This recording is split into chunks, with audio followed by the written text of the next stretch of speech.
dyan. Let's go straight to Sir Vennie of Jeddah. Please make it brief and concise. Maraming salamat. Sir Vennie, please comment. Thank you, Ma'am Gemma. Thank you, Dole Owa at POA Cabinet po ng Jeddah Kingdom of Saudi Arabia, Director General po ng OCL, OFW Council of Leaders. And ang OCL po ay nakabase dito sa Jeddah and the migrant workers from Western Saudi Arabia.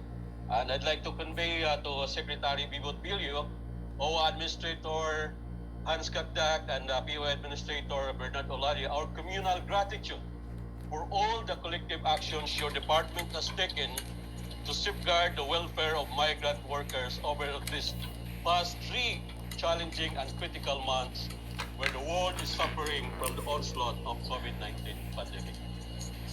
To name a few, thank you, Mr. Secretary, for the Dole Akap for OFWs, where around 5,000 business OFWs in Western region has been initially targeted to receive the emergency cash assistance. Thank you too for the financial assistance to OFW who contracted the dreaded disease of the COVID-19.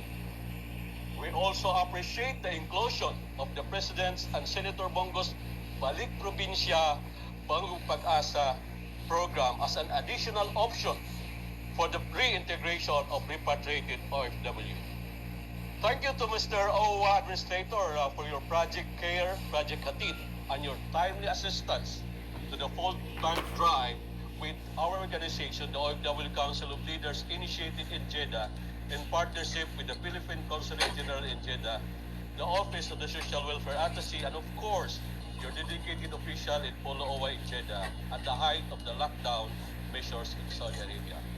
We also wish to thank you, Mr. POA Administrator, for your reassuring memorandum that PhilHealth Premium payment for OFW will not be a requirement for the issuance of OAC. Let me start, Mr. Secretary, by assuring you that I am not here to give you a long list of demands for assistance for OFW. Okay lang, Vennie. I am here, Your Honor, to give you a list of what we, migrant workers, can do to help Dole and the Philippine government during and after the COVID-19 pandemic. Senator Bongo shared on his webbox yesterday that the Senate committee hearing last Wednesday, Dole has reported that there are now about 34,000 repatriated migrant workers. Economic managers of our government are very much troubled by the continuous and massive repatriation of Filipino migrant workers. They are very much troubled, Mr. Secretary, because unfortunately, they merely look upon migrant workers in terms of economic returns that we bring into the country, specifically remittances. The ongoing massive repatriation of OFWs translate to them merely as a lowering of total remittances to the country from the previous high of about 6 billion pesos in 2018 to perhaps as low as 1.3 billion in 2020. We submit, Mr. Secretary, that lowered remittances is indeed a fiscal loss, but not a total loss for the countries, for our country. OFW's repatriation shall not be seen as a liability. Our human worth remains the same. We are repatriated. Father or a mother finally home is priceless and major gain for the family. In fact, COVID-19 has just resolved and reversed the dreaded decades-old problem of the Department of Labor and Employment, which is brain drain. Repatriated OFWs now constitute the country's new brain gain. Mr. Secretary, we believe Dole should rejoice. The nation suddenly has in its cradle a valuable reservoir of highly skilled, competent, technologically adept, and hardworking ex-OFWs. And equally important is that these former migrant workers peculiarly obtained varied international work experiences and global perspective. These attributes of OFW will enable them to become a significant and potential frontline partners of Dole and government on the daunting task of post-COVID nation rebuilding. Instead of asking what can Dole do for ex-OFW, I would rather offer to say how can Dole gain from this new cadre of very valuable human resource. Ex-OFW, I believe, will be a valuable and capable partners of the nation and Dole in the following areas. Ex-OFW can help Dole still deliver its committed share in the 2017-2022 Philippine Development Fund, PDP. 1. Repatriated OFW will not eventually end up as part of the country's unemployment rate. One of PDP's envisioned outcome in 2022 is an unemployment rate decline from 5.5% to 3 to 5%. Ex-OFW, I am confident, will not allow themselves to become part of these statistics. OFWs become OFW because we are not indolent. Even back home, we will not allow ourselves to be incomeless.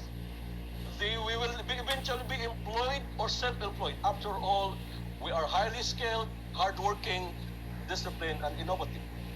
2. Repatriated migrant workers as social catalysts for culture of innovation. Another outcome envisioned in the PDP is to see Filipinos eventually having a greater drive for innovation. Migrant workers possess world-class skills, global perspective, exposed to cutting-edge technologies, digital wizards, and strong sense of innovative culture. When they are back home as in mass, they will generate waves of social influence that could spread their innate culture of hard work and innovativeness with their fellow men. 3. Repatriated migrant workers as social catalysts for a culture of resilience. Another outcome envisioned by the PDP in 2022 is to see Filipinos and our communities becoming more resilient. Migrant workers' life overseas, on land or on high seas, has been characterized by a continuous routine of multi-dimensional challenges and difficulties which further boosted their sense of resilience, physically, professionally, mentally, and emotionally.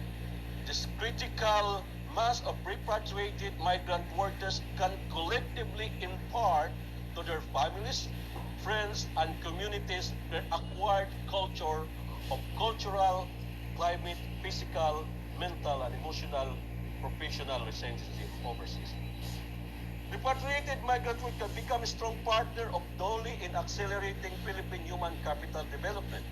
We can, can be a workers, can upgrade the existing cadre of TVET, Technical Vocational Educational Training Institution, and provider. Sorry, Vennie, 2 more minutes po, no?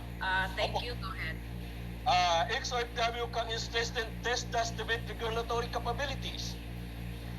Ex-OFW can supplement needed non-agro qualification areas to boost TESDA PAPSI, or the Program on Accelerating Farm School Establishment. Then we have also enterprising former migrant workers can boost the economic drive to strengthen entrepreneurship culture.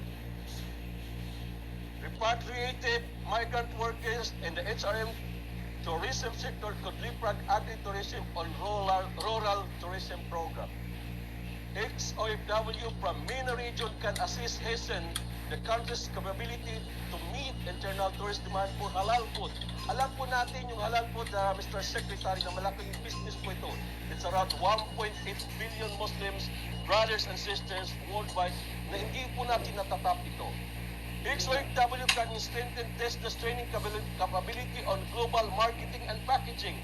Dito po sa Saudi, pagpunta namin sa supermarket, ang mababasa namin mga sardinas na Makati, Batangas, Laguna ang label. Pero pag tiningnan mo, made in Thailand. Why? At yung mga bangus na nagagaling sa Taiwan, bakit hindi natin gawin ito? Why can't we? So, ito pang pinaka-importante. Repatriated migrant workers as competent partners of the government in pursuit of the Build, Build, Build program. In sum, migrant workers returning home provide a precious reservoir of much-needed human resource at the right moment as the nation will rebuild itself. Repatriated migrant workers are not liability to the nation. They possess world-class attributes which makes them capable and competent partners of the government and the Filipino people as we stand up to heal and recover from the pangs of COVID-19 pandemic. Again, I will reiterate this. Instead of asking what can Dole do for the ex-OFW or for us, I would rather offer to say, how can Dole gain from these new cadres of very valuable human resources na nandyan po ngayon sa atin sa Pilipinas, Mr. Secretary. Thank you and back to you. Sec, just to inform you, no, Ka Vennie is the Vice President of Bigger Thank you. yan pa position niya. So, back to you, Secretary. Okay, thank you Manang Gemma. Thank you, Benny. Oh, sir. Alam mo, after your very beautiful speech, yung allocation namin na additional 5,000 OFWs for Jeddah, Yep.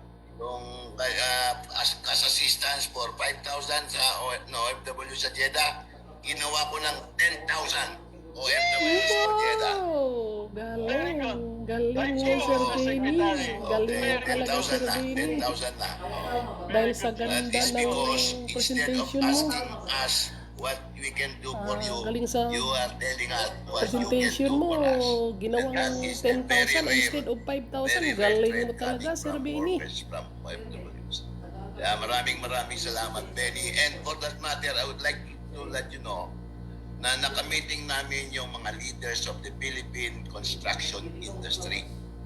And we requested them na since the President will be fully implementing yung mga build infrastructure program niya, we requested lahat yung mga nasa construction industry to increase their manpower by 10 to 20%, and this should all be limited to OFWs, returning OFWs. Yes. Para sa ganoon, yung mga OFWs natin who are highly skilled can be utilized for our incoming construction of implementation of our construction contracts. Yun ang magiging natin. We can make use of the highly skilled workers. Lalong-lalo na yung galing sa Middle East, makagaling na ko yan. Construction workers yan. Masisipag. Malala ko nung pumunta ako dyan sa Riyadh noong August 2016. Talagang init-init, pero nakita ko yung mga workers doon. Ang sisipag nilang magtrabaho. Yun ang kailangan natin sa construction industry. And so I do appreciate yung offer mo, Benny, ha? And I'm looking forward to a joint partnership between your group and our group, yung mga repatriate skilled workers. Para sa ganun, we can utilize your skills to the maximum para makatulong sa infrastructure project ng ating Pangulo. Thank you very much, Benny. Thank you. Thank you. We should update that national registry of returning OFW para mabilis po. Yan. Thank you. We will do that. Thank you very much.